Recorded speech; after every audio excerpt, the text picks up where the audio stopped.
A bold push for peace in Gaza. Trump and Netanyahu roll out a sweeping 20-point plan. But with rockets still flying, can the blueprint survive the battlefield? Carnage in Nigeria. Over 100 miners feared dead in a gold mine collapse. Rescue teams race against time as families wait in anguish. China drops the hammer. Its former agriculture minister sentenced to death in a massive corruption case worth millions. Peru in flames. Generation Z leads violent protests against the Boluarte government. Streets erupt, clashes escalate. VP Sara Duterte sounds alarm on corruption, linking former Speaker Romualdez to scandal and declaring that the floodwaters of truth and accountability will soon reach Malacanang. The call grows louder. Marcos resign. Cebu City protesters demand the president step down amid corruption controversies. East meets East. Russia and Vietnam reaffirm their deepening partnership, with Moscow seeking stronger allies in Asia to expand trade, energy, cooperation, and strategic ties amid global power shifts. And tragedy in Indonesia. A prayer hall collapses during worship, trapping students under the rubble. Search and rescue teams dig through the night. I'm Prince Tripoli. Newsline World starts now.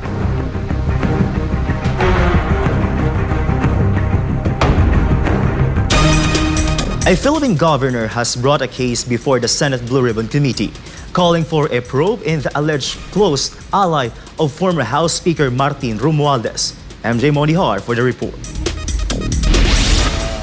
Davao del Norte Governor Edwin Obahib appealed before the Senate Blue Ribbon Committee this Monday, September 29, to call for an investigation into allegedly unexplained wealth. The investigation targets Sofonias Ponyong Gabunada, who served as House Deputy Secretary General under former Speaker Martin Romualdez. According to Obahib, Gabunada's neighbors in Cebu City approached him with questions about Gabunada's sudden wealth. Yung bahay niya doon sa Dara in Apokon, Cebu City, and napakalaking halaga kung tingnan natin, kung i-evaluate lang natin, multi-million ang yung asset na yan. At na-acquired lang niya last 2023. This grand property in Barangay Mapaang, Maco, Davao de Oro was also reported to Governor Obahib as allegedly owned by Gabunada. Malaki ang nangyaring development. Parang 4 na eleganting bahay at may swimming pool na kinonstruct doon. So yung private resort na yan, malaki ang budget at yan ay nakapangalan doon sa kanyang kapatid. At kung tingnan natin, wala naman ding negosyo at walang trabaho. Apart from these properties, the governor also received reports that Gabunada allegedly owns heavy equipment. The post of House Deputy Secretary General carries salary grade 30, with a monthly salary ranging from more than 196,000 pesos to over 202,000 pesos. As an ally of Romualdez, who is now also linked to flood control kickbacks, the people of Davao del Norte are demanding that Gabunada explain the source of these alleged assets, first reported in a major newspaper. Nakakahiya po sa probinsya ng Davao del Norte na yung lumabas sa Manila Times ay yung mismong taga Davao del Norte, constituents natin, na sabi doon na ang dami na niyang properties ngayon na hindi naman tukma doon sa sahod niya sa Kongreso. Gabunada earlier dismissed accusations against him as a false report, false information, and false narrative. He insisted it is politically motivated and intended to damage his reputation. Obahib clarified that it is not politicking, stressing that it was President Bongbong Marcos himself who directed them to investigate questionable projects. Yes po, mismo ang ating Pangulong Ferdinand Marcos Jr. ang nagsabi sa amin, sa mga governors lahat, nung pinatawag kami na kailangan maimbestigahan ang mga kahinahinlang mga proyekto ng national government agency like the PWH, NIA, and yung kung ano ang makita namin na mga irregularities, mga corruption issues, flood controls, concreting projects, bridges. Before becoming Deputy Secretary General, Gabunada served as Public Information Officer of Davao del Norte. He asserted that those spreading lies will not escape accountability. Sa Senado po, dahil nasubmit ko na yung documents natin, ako po yung nakiusap sa Blue Ribbon Committee to urging the investigation of Mr. Soponia's Punyong Gabunada in aid of legislation. So yun po ang aking pakiusap para mabilis po na makita natin ang katotohanan. SMNI News reached out to Mr. Gabunada for his additional response on the issue, but so far, no reply. Reporting for Newsline World, this has been MJ Mondeja, SMNI News. As the Philippines hosts the International Day for Universal Access to Information Global Conference this year, the Marcos Jr. administration is pushing for the long-awaited passage of the Freedom of Information or FOI Act. Presidential Communications Office Acting Secretary Dave Gomez called on lawmakers, civil society, and public officials to unite in passing the FOI bill, which aims to meet international standards and strengthen democracy. His remarks come amid increasing public demand for transparency, particularly in light of recent investigations into flood control projects. The Philippines marks a milestone as the first Southeast Asian nation to host the said international conference, which this year focuses on ensuring access to environmental information in the digital age. Gomez emphasized that in disaster-prone countries like the Philippines, access to environmental data is not just good governance, it's essential for survival. Cebu City residents are turning up the pressure on the Marcos Jr. administration amid corruption issues in the flood control projects. MJ Mondihar has this exclusive report.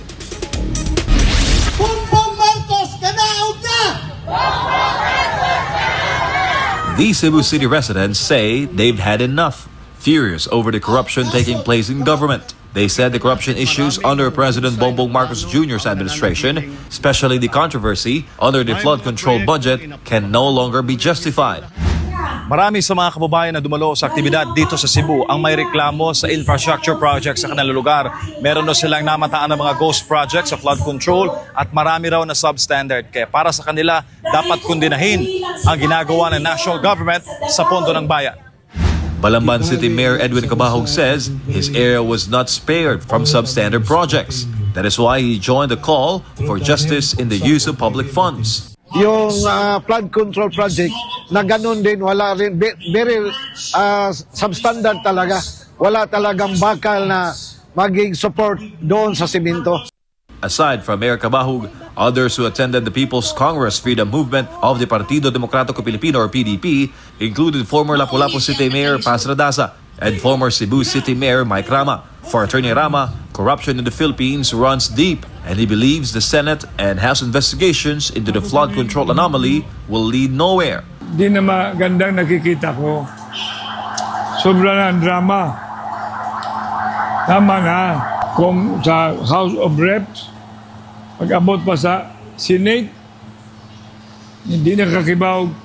Kung saan naman Rama said there's no other solution to the country's problems but a change in leadership. And although painful for him to admit, Rama is now calling for the peaceful resignation of President Bongbong Marcos, whom he considered a personal friend. Sa tinuray, wala na may laing solusyon. Presidente yun. He should step down. He should resign. That is the solution.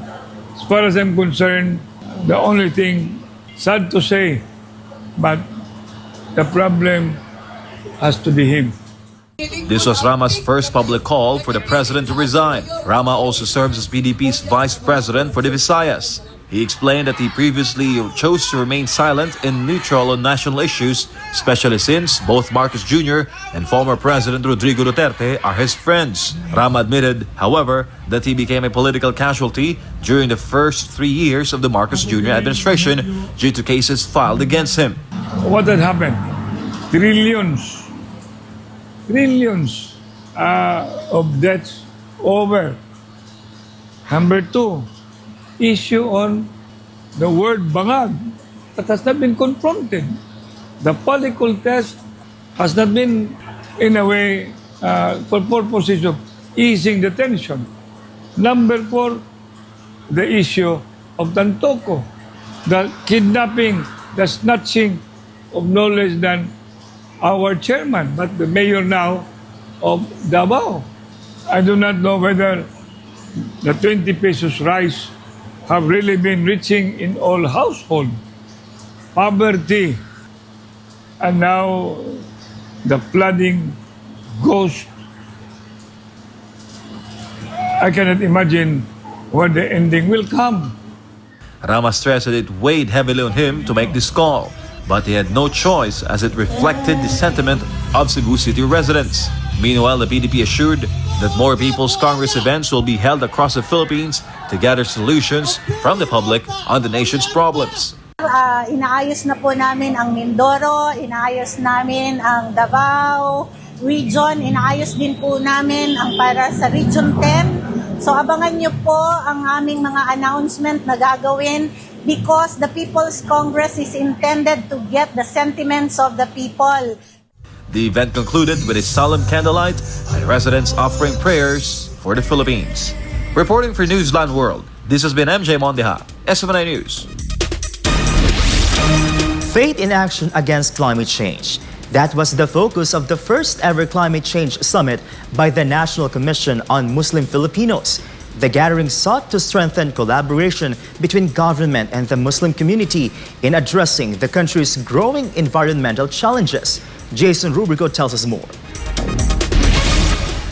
The Philippines continues to feel the brunt of climate change, destructive typhoons and floods during the rainy season, and extreme heat damaging crops during dry months. The National Commission on Muslim Filipinos, or NCMF, says these threats are a serious concern, especially for vulnerable communities. Siyempre, marami tayong mga kamag-anak o mga kabayan natin na nasa lantad ng bagyo, so this is a very big problem for us. The Mindanao Development Authority added that Mindanao is now experiencing stronger storms and heavier rainfall than in past decades. Kailangan humanda na tayo sa Mindanao dahil nagbabago ang panahon. Nakaka-experience na tayo ng bagyo. Iba na ang level ng ulan, the height of or the amount of rainfall hitting us in Mindanao is a lot different than what it was 3 or 2 decades ago. The summit highlighted the Islamic principle of being Khalifa or stewards of the earth, a duty written in the Quran and taught by Prophet Muhammad. Leaders stressed that protecting the environment is both a responsibility and a form of worship. Ang pananampalataya ng Muslim ay hindi lamang paniniwala kundi may kaakibat tungkulin bilang kalipa o tagapagpangalaga ng kalikasan. Mismo ang Mother Earth ang inabilin sa atin because we are the vicegerent of Allah on the earth.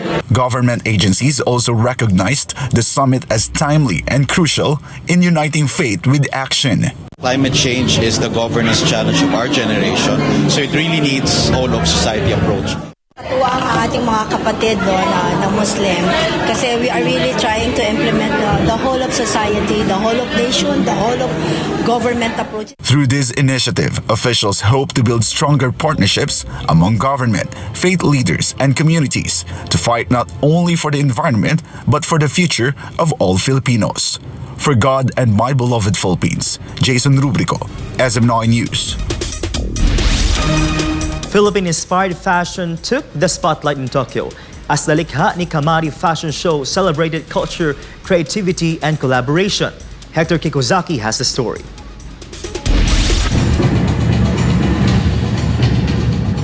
In the heart of Tokyo, the Likha ni Kamari fashion show drew both Japanese and Filipino fashion enthusiasts eager to witness culture on the runway. Two Filipino designers led the showcase, Marla Cardino of Camari Collections and Ana Chung of Ana Chung Couture, presenting pieces that blended Philippine tradition with modern elegance. Their creations, inspired by different eras of Filipino heritage, were described as more than fashion. Stories of identity, bridges between past and the present, and symbols of national pride. So, right now, I'm here in Tokyo to present my collection, my new runway story entitled Threads of Time, a Filipino Couture Odyssey. So, I gave tribute to our tribes, our weaves, our stories like Maria Clara, Crisostomo Ibarra, or Simon of El Filibusterismo. And I also presented my advocacies such as protection of the environment and the Philippine Eagles. And I think the runway was a success. I personally choreographed and did the blocking. So every creation in Ana Chung Couture has a story behind. That is my tagline. That is my aim. Adding to the glamour, Miss Universe Philippines 2021, Beatriz Luigi Gomez graced the event, giving it an extra touch of prestige. With Paris last year and Tokyo this year, Filipino designers continue to make their mark on the global fashion stage, showcasing world-class artistry that brings Philippine culture to international runways. Hector Kikazaki, your global citizen correspondent, reporting for Newsline World. Vice President Sara Duterte has accused former House Speaker Martin Romualdez of being repeatedly linked to corruption, citing a U.S. court ruling that mentioned his name multiple times and warned that one day the floodwaters of truth and accountability will reach Malacanang. Jason Rubrico is back for more news. Vice President Sara Duterte is once again taking aim at Speaker Martin Romualdez, this time directly tying him to allegations of corruption. In her latest statement, Duterte said reports about heavy luggage containing money delivered to Romualdez's house were consistent with earlier allegations of bribery. Duterte said Romualdez's name has surfaced time and again whenever corruption issues are raised, stating that he was directly mentioned in the Delaware court proceedings involving the Okada Manila Casino. The Vice President noted that the Delaware court ruling in 26 Capital Corporation versus Tiger Resort Asia Limited mentioned Romualdez no less than 17 times across several pages. Duterte said this formed a disturbing pattern that gave weight to Sergeant Gutez's testimony about weekly deliveries of basura or bags of cash to Romualdez. She added that she has long been questioned President Ferdinand Marcos Jr.'s judgment in backing Romualdez, especially after the Delaware court ruling. Duterte emphasized the president's decision to back House Speaker Martin Romualdez despite corruption allegations raises doubts on his commitment to accountability. She pointed out that Marcos merely changed the leadership in both houses of Congress but still kept a tight grip on the investigation through the Independent Commission on Infrastructure, which she claimed was not only truly independent. Duterte closed her statement with a stark warning that the floodwaters of truth and accountability will flow all the way to Malacanang, and on that day, the Filipino people will finally decide that we deserve better. For God and my beloved Philippines, Jason Rubrico, SM9 News. Coming up, carnage in Nigeria. Over 100 miners feared dead in a gold mine collapse. Rescue teams race against time as families wait in anguish. China drops the hammer. Its former agriculture minister sentenced to death in a massive corruption case worth millions. And tragedy in Indonesia. A prayer hall collapses during worship, trapping students under the rubble. Search and rescue teams dig through the night. Newsline World will be back.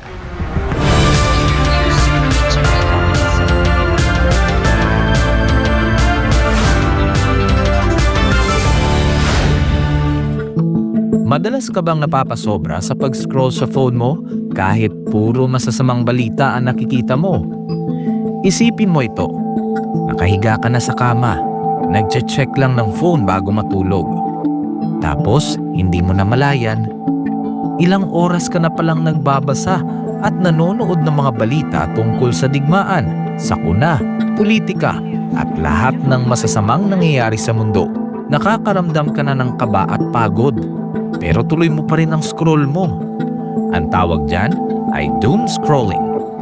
Ito ang habit ng paulit-ulit na pagtingin sa mga negatibo o nakaka-depress na content tulad ng digmaan, krimen o problema sa mundo. Nakaka-stress pero hindi mo pa rin mapigilan. Ayon sa isang pag-aaral ng Texas Tech University, ang sobrang konsumo ng masasamang balita ay nauugnay sa pagtaas ng stress, anxiety at pisikal na sintomas gaya ng pagkapagod at sakit ng ulo. Ayon naman sa Harvard Health, ang doom scrolling ay nagpapataas ng fight or flight hormones tulad ng cortisol at adrenaline na nakakapagpabigat ng isip at katawan. Nakakaapekto ito sa iyong mood, tulog at maging sa mental at physical health mo. At kapag naman puro memes at random na content ang pinapanood mo ng sunod-sunod hanggang sa mawalan ka na ng gana na mag-isip at gumawa ng iba pang gawain, ang tawag naman diyan ay brain rot. Sa Gen Z at tinatawag na internet culture, ang brain rot ay overconsumption o sobrang tagal na panonood ng paulit-ulit, mababaw, magulo o walang saysay na content online hanggang sa parang manhid na ang utak mo. Kapag nasobrahan, syempre, nakakasama. Nawawalan ka na ng focus, nawawala ang motivation, hirap mag-isip ng malalim, parang lutang o foggy ang utak. Masaya sa simula, pero kapag sobra, napapagod ang isip mo. Nahihirapang mag-concentrate at parang lutang. Mas delikado pa ito sa mga bata dahil ang utak nila ay nasa proseso pa ng pag-develop. Kaya mas malakas ang epekto ng doom scrolling at brain rot sa kanila. Maaaring makaapekto sa pag-aaral, pag-iisip at pakikitungo sa iba. Ang higit sa 4 na oras ng screen time araw-araw sa mga kabataan ay konektado sa 35 to 88% na mas mataas na posibilidad ng depresyon, anxiety at stress. Base ito sa isang malawakang pag-aaral sa Brazil. Kaya, maging balanse. Magpahinga sa screen, magbasa, makipagkwentuhan, magdasal, maging present lagi. Alagaan ang iyong isipan. Kung anong itinatanim sa isipan mo, yun ang lalago.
And we're back.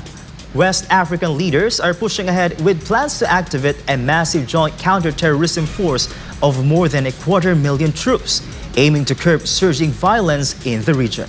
Paul Montibon reports. The Economic Community of West African States, or ECOWAS, says the new regional force will field about 260,000 troops annually with an estimated cost of $2.5 billion.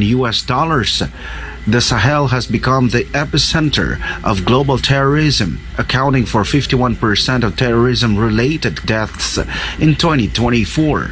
A security analyst warns that insurgencies and communal clashes have displaced millions, with entire families forced into camps. The effort by ECOWAS now is actually commendable because without security, whatever we are talking about economic integration, we are not going to see the effect of it. Indigents of the member states of ECOWAS have gone through a number of, would I say, warfare,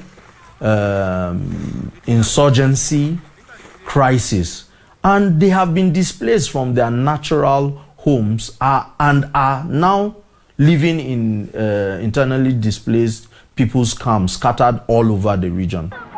The force could be a turning point, but the effort faces a major setback. Mali, Burkina Faso, and Niger pulled out of ECOWAS earlier this year, leaving gaps in coordination and intelligence sharing. Some of the security gaps will occur in some of these nations, and since you don't have a good rapport with them, how do you share intelligence? If we're able to get almost 300 from 13 strong members of ECOWAS, I imagine we would have gotten maybe 400,000 troops on ground if Mali, Burkina Faso, and Niger had not pulled out. Despite the challenges, ECOWAS says it's still engaging member states to raise funds for their counter-terrorism force, while leaving the door open for dialogue that could persuade Mali, Burkina Faso, and Niger to return. Reporting for Newsline World, this has been Paul Montebon, SMNI News. Emergency crews are carrying out search and rescue operations after a prayer hall at the Al-Khuzini Islamic School boarding in Buduran, Indonesia collapsed on Monday afternoon, trapping dozens of students. The collapse occurred at about 3:40 in the afternoon local time, while over 100 students were reportedly praying on the second floor. Rescue workers have been digging through debris and transporting survivors and bodies to ambulances. Authorities believe the incident may have been triggered by a recently complete roof casting, part of ongoing construction to expand the prayer hall into a 3-story facility. Teams from Indonesia's National Search and Rescue Agency have been deployed to the site and continue operations into the evening. Officials have not confirmed the number of casualties, and families remain at the scene awaiting word. Authorities warned that victim identification could take several hours. Rescue operations are still underway in northern Nigeria after a gold mine collapsed, left at least 100 people feared dead. For more details, we go to Justine Nazario. The incident happened on Thursday at the Kadauri artisanal mining site in Zamfara when a rock struck the mine. Officials have so far confirmed 18 deaths, while dozens remain missing. By Saturday, the third day of the search, mine workers and rescuers will still digging through rubble in hopes of finding more victims. Survivors say the tragedy has left them devastated and unable to return to work. Kowa yanzu babu mai wani aiki na. Yanzu ma nan zaman da muka yi nan ne ga ainihi muna je wayawa ku ba mu sani ba ko akwai wani wanda da danne muna zuwa muna shiga ramin muna dan saurare kaga in muna jin wari yana sa muna gane cewa akwai wani wuri in muna jin yana iska cewa muna gane cewa babu kowa a ciki kuma da ittila'in ya faru kuma kwanan mu biyu yinin mu biyu ana tonin wuri. Workers also recalled the close bonds they shared with colleagues lost in the disaster. Jimamin su ya ɓaci gare mu. Akwai wanda kana diga da shi masoyi ne da kasan mace da namiji. Duk inda ya ji an kama zinari sai ya kira ko ba daɗi. Yau an kwana guda ba shi.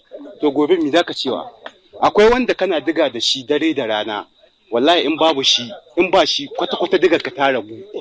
To kaga shi abokin aiki in ya rasu wallahi dole ne lebara ya ce yana da kunci.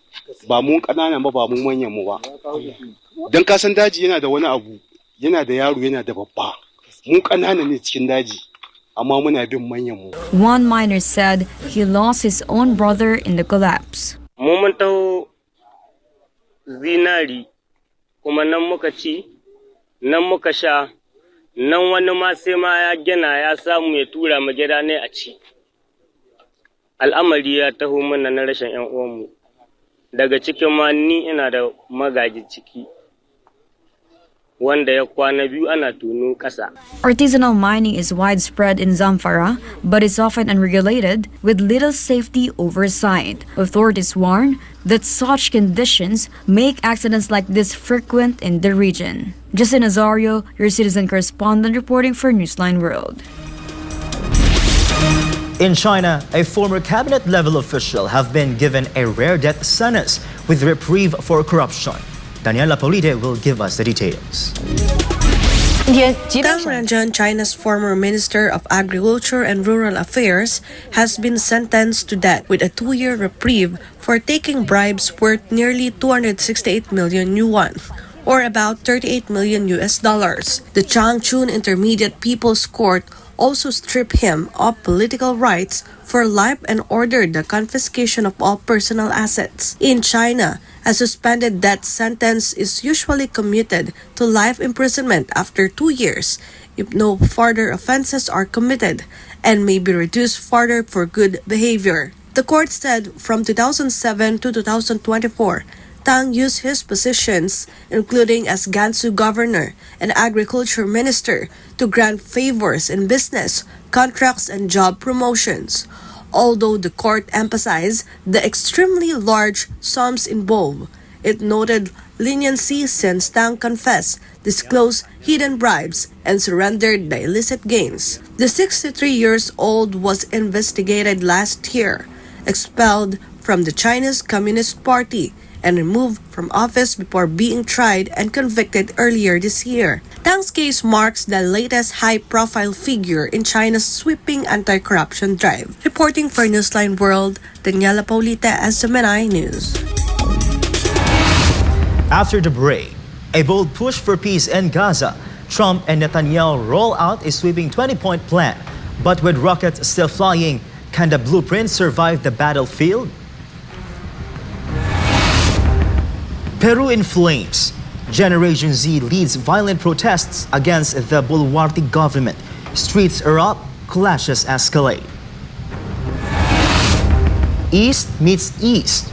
Russia and Vietnam reaffirm their deepening partnership, with Moscow seeking stronger allies in Asia to expand trade, energy cooperation, and strategic ties amid global power shifts.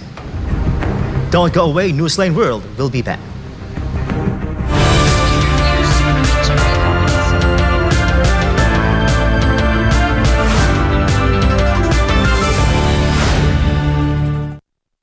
How to receive God's favor.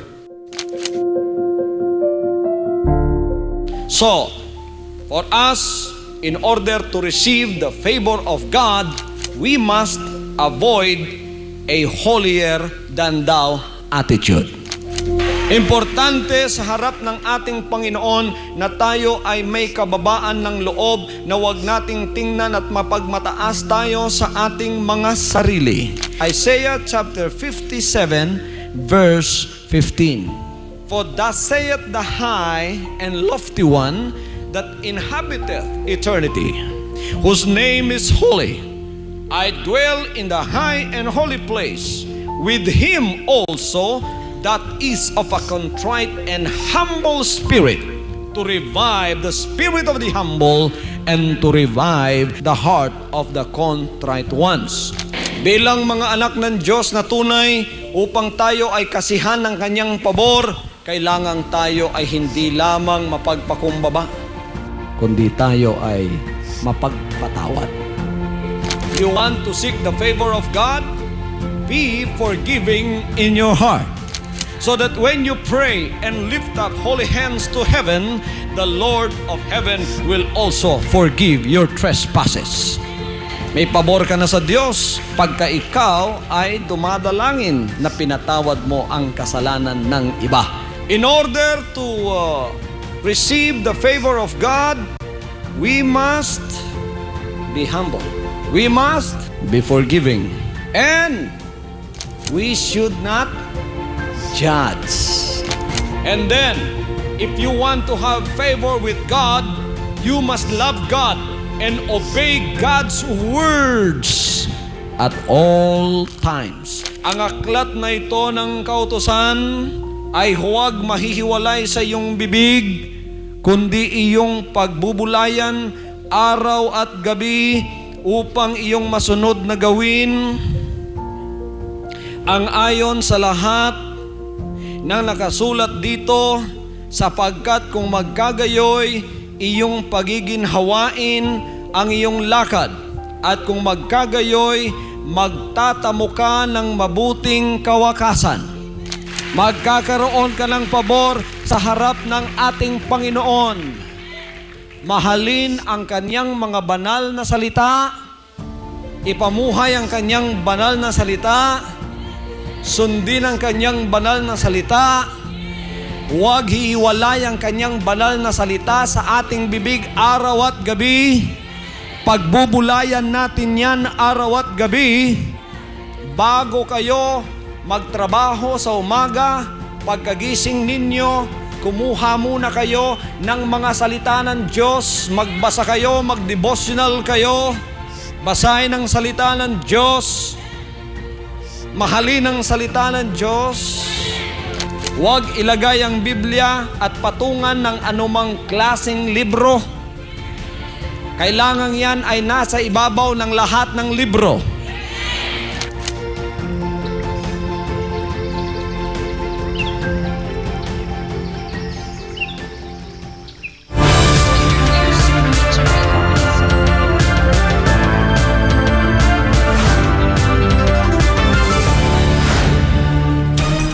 Protests turned violent in Lima as police clashed with demonstrators for the fourth straight day, with Generation Z and transport workers taking to the streets against President Dina Boluarte's government.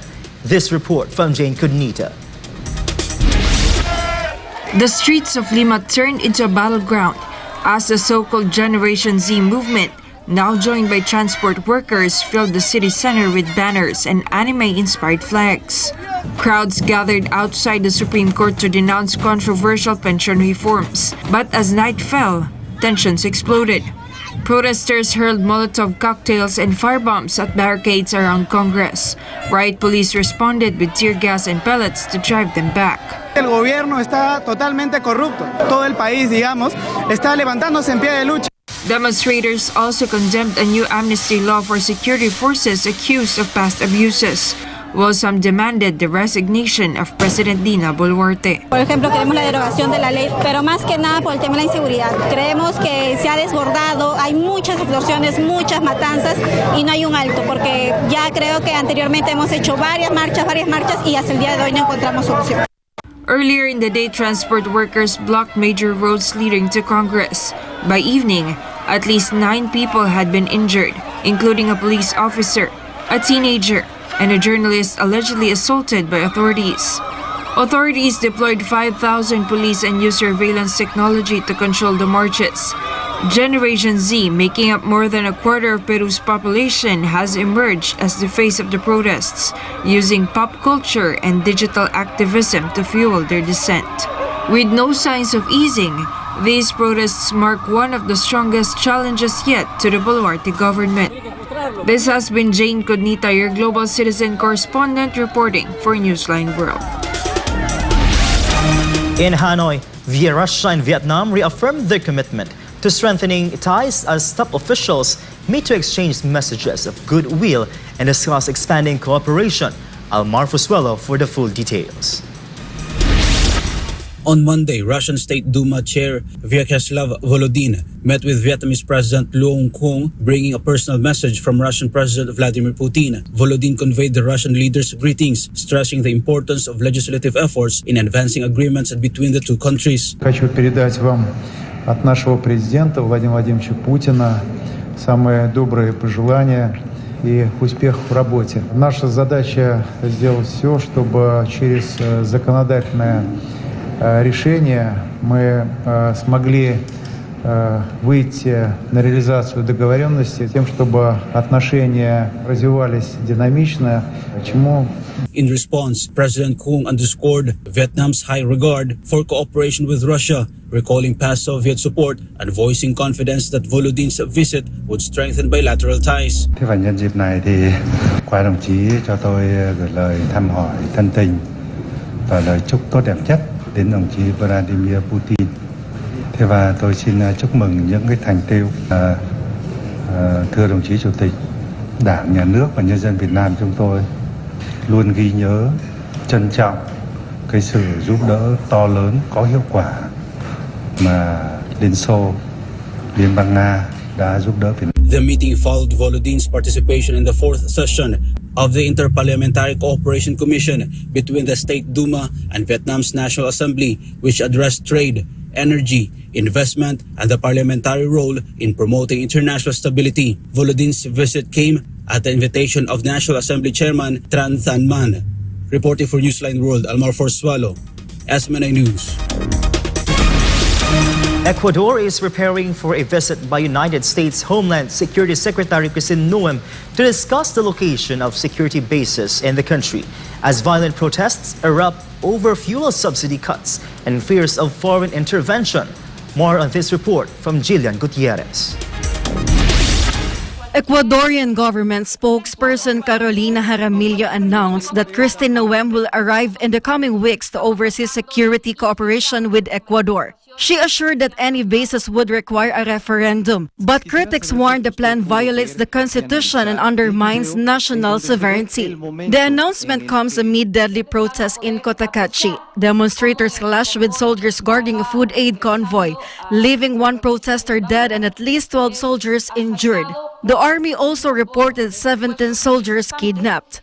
Estamos hablando de infiltrados en manifestaciones que se han tornado en actos delincuenciales. Por favor, los videos. Ustedes van a poder apreciar cómo el convoy que estaba ingresando a la provincia de Imbabura es asaltado por un grupo de supuestos manifestantes que superan enormemente al grupo de militares que custodiaba el convoy. Para que ustedes tengan una idea, numéricamente el convoy estaba custodiado por alrededor de 50 militares y fueron emboscados por alrededor de 350 personas. Entonces, como ustedes aprecian aquí, el ataque se da de manera inesperada, por supuesto, y lo que hacen los militares es intentar repeler el ataque. Jaramillo defended the military response and dismissed accusations of abuse, even as videos circulated showing soldiers beating protesters. She concluded by affirming President Daniel Noboa's commitment to protecting Ecuadorians' lives while rejecting violence in the streets. Jillian Gutierrez, your citizen correspondent, reporting for Newsline World.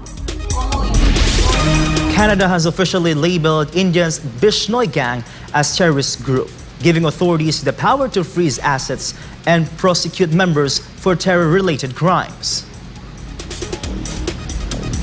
The gang is led by 30-year-old Lawrence Bishnoi, a jailed Indian gangster who continues to control a network of about 700 members. Authorities say the group is involved in extortion, drug and weapon smuggling, and targeted killings, and has created a climate of fear and intimidation in Canadian diaspora communities. Canadian officials allege that agents of the Indian government have used Bishnoi members to carry out violent acts against supporters of the pro-Khalistan movement, though India has denied these claims, saying Canada has provided no evidence. Public Safety Minister Gray Ananda Sangari said the designation provides more powerful and effective tools to confront the gang and protect communities, making a significant step in Canada's fight against transnational organized crime. United States President Donald Trump and Israeli Prime Minister Benjamin Netanyahu are calling it a historic step toward peace. This week, the two leaders unveiled a 20-point proposal aimed to ending the war in Gaza. But questions remain over whether all sides will accept it. Let's hear details from Sara Santos. At the White House, President Trump described the day as one of the great days in civilization, unveiling a plan that calls for a ceasefire, a staged Israeli withdrawal, and the eventual disarmament of Hamas. He believes all of this would lead to eternal peace in the Middle East. It also includes a major hostage and prisoner swap and a transitional government backed by an international body. This is a big day, a beautiful day, potentially one of the great days ever in civilization.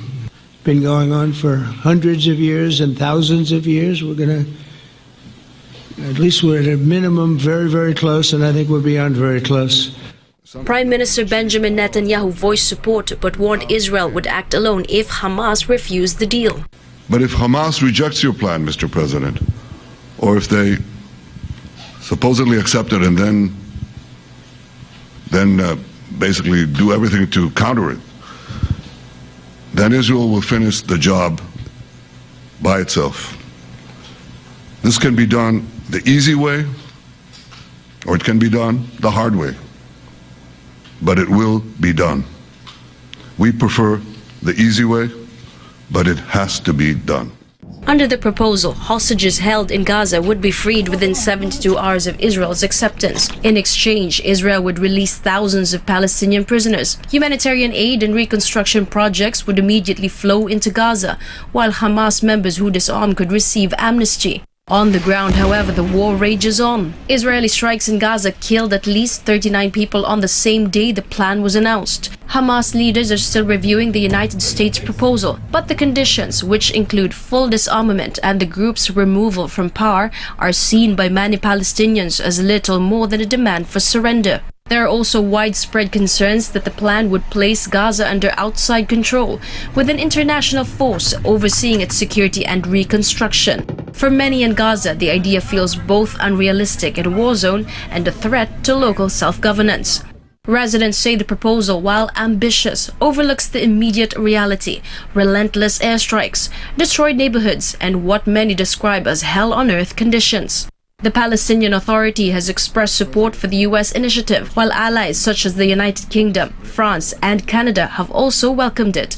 But the ultimate question remains: will Hamas and Israel commit to its terms? For now, the peace plan sits on the table, even as the bombs continue to fall. Reporting, Sara Santos, SMNI News. Israeli Prime Minister Benjamin Netanyahu has apologized for an airstrike in Doha that killed a Qatari officer and violated the Gulf state's sovereignty, saying it will not happen again. This report. Israeli Prime Minister Benjamin Netanyahu's apology to Qatar came during a White House meeting with President Donald Trump following a trilateral call with Qatari Prime Minister Sheikh Mohammed bin Abdulrahman Al Thani. Netanyahu said the strike targeted Hamas, not Qatar, and expressed deep regret over the accidental death of the Qatari officer. We had a phone call today just to make it clear. I said to the Prime Minister of Qatar, Israel was targeting terrorists, wasn't targeting Qatar. And of course we regretted the loss of the Qatari citizen, wasn't our target. And I very much appreciate President Trump's proposal to have a trilateral body, the United States, Israel, and Qatar, to work out respective grievances. There are quite a few. But if we could try to mitigate them or put it on a different footing, I think that would be good for everyone. Trump hosted Netanyahu for an Oval Office meeting, and there he also held a trilateral call with Sheikh Mohammed, where the U.S. President expressed his desire to put Israeli-Qatar relations on a positive track after years of mutual grievances and miscommunications. Sheikh Mohammed welcomed the assurances and reaffirmed Qatar's role in maintaining regional stability. We had a great talk, and I was on the phone, and Bibi was talking. Prime Minister Al Thani was of Qatar. They really had a heart-to-heart conversation. It was a great conversation, I thought. It was productive. It was everything that you need to have something turn out to be successful. The Doha strike killed 5 Hamas members and a Qatari security officer. Both Trump and Sheikh Mohammed criticized the attack at the time. But now, Washington says the agreement could mark the first step toward easing years of Israeli-Qatari tensions and even advancing peace efforts in Gaza. And I want to thank Bibi, and I want to thank the Prime Minister. It was fantastic. We agreed to launch a formal trilateral mechanism between Israel, Qatar, and the United States to begin a dialogue to enhance mutual security, correct misperceptions, and avoid future misgivings.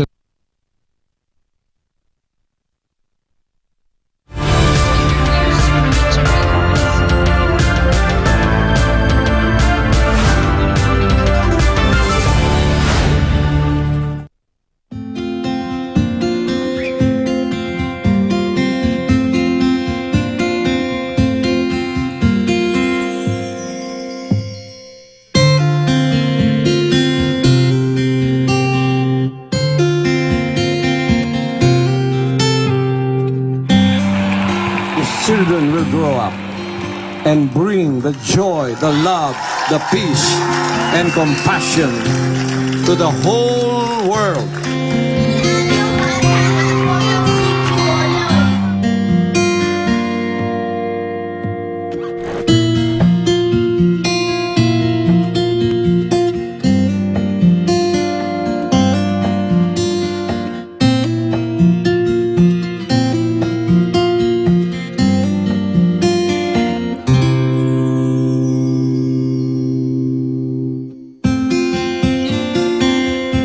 We only have one planet. We only have one Earth. And I hope that this new generation of children that we have reached out will become millions and billions and bring peace on Earth.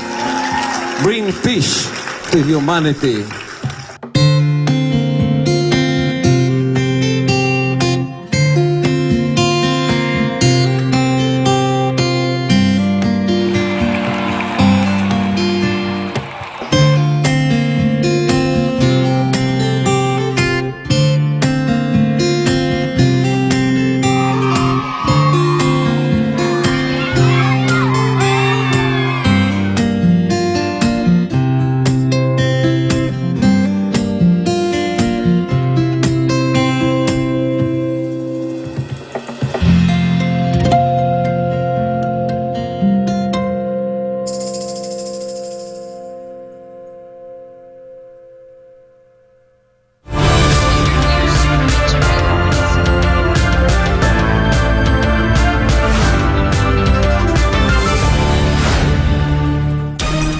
Belarusian President Alexander Lukashenko and the Kremlin are pushing back at Western suggestions that NATO could shoot down Russian aircraft near alliance territory, calling reckless threats. Angie De Leon has the story. In a Russian state TV interview, Belarusian President Alexander Lukashenko dismissed suggestions that NATO alliance members might shoot down Russian planes near their borders. He argued that if a presidential helicopter or military escort were targeted, Russia would respond immediately. According to Lukashenko, such talk was aimed at calming Polish fears, following reports of Russian drones crossing into NATO territory. Знаете, болтать можно и в публичное пространство любые аферы запускать. А когда дойдет до дела, вот вы потом увидите, что они собьют и как. Ну, допустим, Беловежскую пущу, я туда часто летаю, это совсем на границе с Польшей, ничего, вертолет президента собьют или там какой-то военный вертолет сопровождения. Так ответ же прилетит мгновенно. Они переживают и пугают нас нападением на страну НАТО, это значит, они будут защищаться и чуть ли не нас нападать. А мы что будем, извините мне, сопли жевать? Kremlin spokesman Dmitry Peskov also weighed in, calling the remarks from European leaders irresponsible and dangerous. He said accusations of Russian aircraft straying into Estonian airspace came without any evidence, and warned that such rhetoric only escalates tensions along the alliance's eastern flank. Это похоже на самовозбуждающийся механизм. Сейчас европейская среда. Они сами вкидывают вопросы, делают безответственные заявления. Заявления о том, что нужно сбивать российские самолеты, по меньшей мере безрассудные, безответственные. И, конечно, опасные своими последствиями. Мы слышали пикировку, когда обвиняли наши самолеты в том, что, дескать, они вторглись в воздушное пространство Эстонии. При этом вообще каких-либо, не просто убедительных, а каких-либо доказательств этому представлено не было. И, конечно, на фоне такого безрассудства выступления с такими агрессивными заявлениями, это еще один очень существенный виток эскалации напряженности вблизи наших границ. Earlier this month, Poland said it has downed foreign drones in its territory. Prime Minister Donald Tusk alleged the UAVs belong to Russia. Moscow, however, denied this, insisting its drones were targeting Ukrainian sites and were not designed to reach Poland.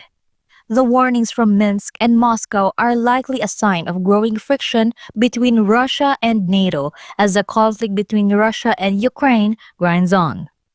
Angie De Leon, your global citizen correspondent, reporting for Newsline World.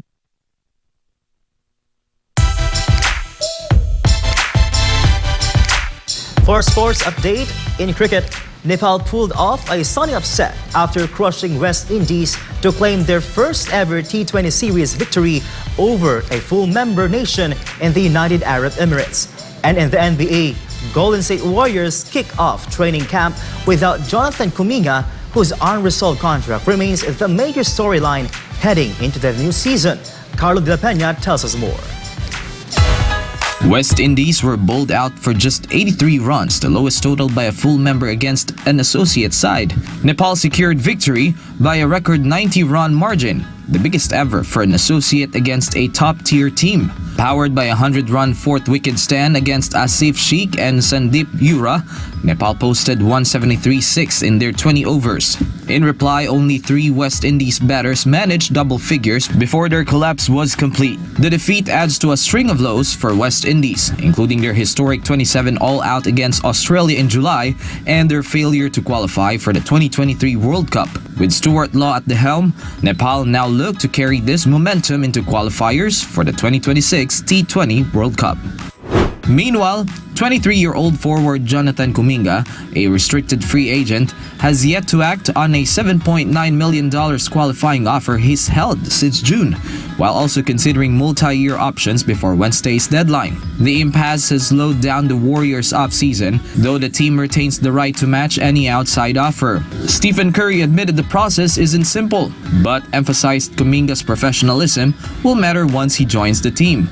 Draymond Green likewise shrugged off concerns, noting that nobody wins a championship in the first few days of practice. Kuminga averaged 15.3 points, 4.6 rebounds, and 2.2 assists across 47 games last season before an ankle injury sidelined him. New teammate Jimmy Butler voiced confidence this standoff will end positively, saying both sides want the best outcome. Alongside the Kuminga issue, Golden State bolstered its roster on Media Day, re-signing Gary Payton II, planning a multi-year deal for Al Horford, and adding center Marquise Bolden along with several players on two-way contracts. Reporting for Newsline World, this has been Carlo De La Peña bringing you the latest sports news.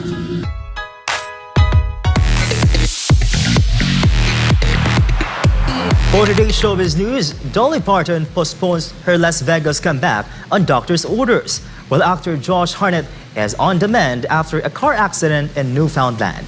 Let's hear on this from Stella Maurice. Country music legend Dolly Parton is putting her big Las Vegas comeback on hold. With a heartfelt message on social media, the 79-year-old icon revealed doctors advised her to undergo a few medical procedures, making it impossible to rehearse and deliver the kind of show she wants for her fans. Her residency Dolly Live in Las Vegas, originally set for 6 nights this December at the Coliseum at Caesar's Palace, has now been moved to September 2026. Ticket holders can keep their seats for the new days or request refunds. The concerts would mark Parton's first extended Vegas run in more than 30 years. While she didn't share specifics about her condition, she assured fans she'll continue working on other projects from her home base in Nashville. Support has been pouring in across social media, with fans wishing Dolly a smooth recovery and promising to be there when she finally takes the Vegas stage. In other showbiz news, actor Josh Hartnett is recovering after being hospitalized following a car accident in Newfoundland.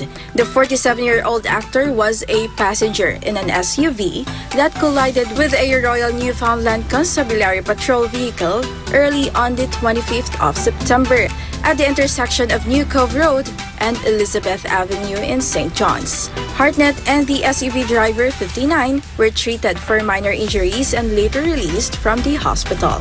The police officer involved was also hospitalized as a precaution. Both vehicles suffered significant damage. The accident occurred after Hartnett had wrapped a day of filming for an untitled Netflix series in the area.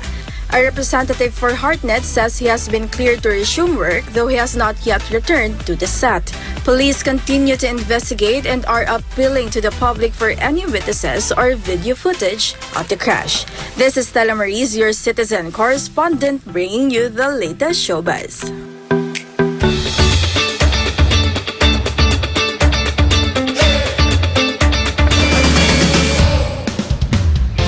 One big began as a routine drive to a private game reserve turned into a life-changing moment for a South African driver.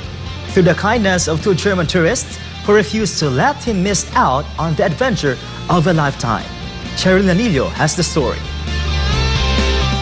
In Cape Town, South Africa, a pair of German tourists turned an ordinary outing into an unforgettable day when they surprised their driver with his very first safari experience. Gina Harley and her friend Marina were visiting a private game reserve about 2 hours from Cape Town when they learned something surprising. Their driver, despite living in South Africa, had never been on a safari. Gina said they didn't want him waiting outside and they just wanted to make him happy. Instead of letting him sit in the car, the tourists bought him a ticket and revealed the surprise as they arrived at the reserve. The wholesome moment captured on video shows the man's face light up in disbelief and joy. According to Gina, the highlight of the day for him was seeing lions for the first time and eagerly snapping photos like any excited traveler. The 2 Germans were delighted just seeing him enjoy the trip and witnessing how grateful he was. The act of kindness has since gone viral online,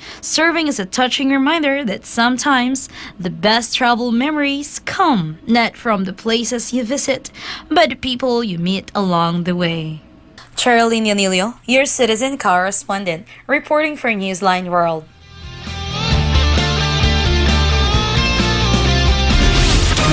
And before we end, may be inspired with the words of the Son.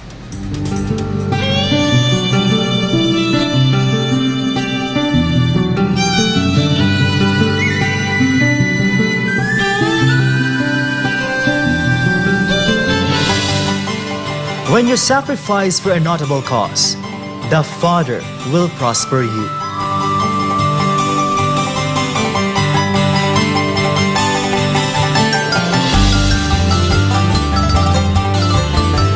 And as we keep track on the countdown, there's only 86 days left before Christmas. And that's all for today's edition of Newsline World. For God, my beloved country, the Philippines, I'm Prince Tripoli. Thank you for watching. Goodbye.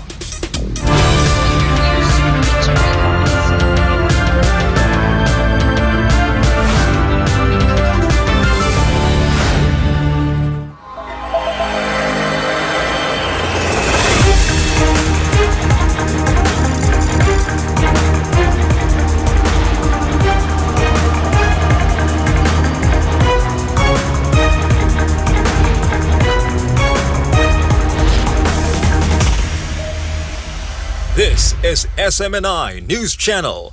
Truth that matters.